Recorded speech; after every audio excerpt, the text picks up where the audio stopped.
તો છોટાઉદેપુરમાં ભાજપ દ્વારા કાર્યકર્તાઓએ કરેલા કાર્યની પ્રદર્શની ખુલ્લી મૂકવામાં આવી। પીઢ કાર્યકર્તા દલપતભાઈ મંગુભાઈ અને શરણભાઈના હસ્તે પ્રદર્શનીનું ઉદ્ઘાટન કરવામાં આવ્યું।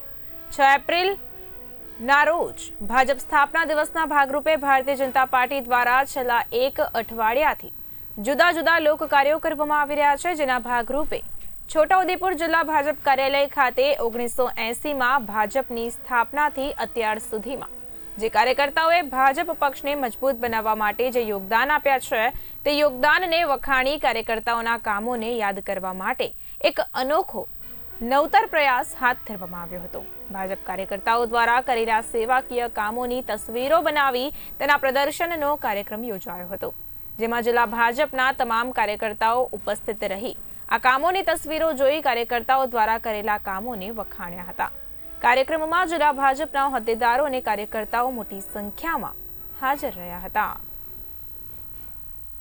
6 એપ્રિલ ભારતીય જનતા પાર્ટીના સ્થાપના દિન નિમિત્તે છોટાઉદેપુર જિલ્લા ભાજપ દ્વારા વિવિધ પ્રોગ્રામો પૂરા વીક દરમિયાન કરવામાં આવ્યા।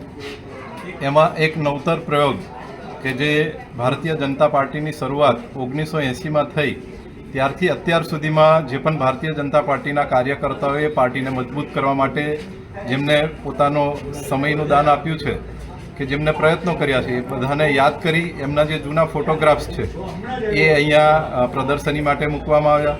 પાર્ટી દ્વારા જિલ્લામાં જે સેવાકીય કાર્યો કે જે ક્યારેક પૂર પીડિત વ્યક્તિઓને અનાજના કીટ વિતરણ હોય, કોરોનાની મહામારી સમયે જે પાર્ટીએ કામ કર્યું હોય, તો આ પ્રકારના જે પણ સેવાકીય કાર્યો કર્યા હોય, પાર્ટીને મજબૂત કરવા માટેના કામ કર્યા હોય એનું અહીંયા પ્રદર્શની મૂકવામાં આવી છે।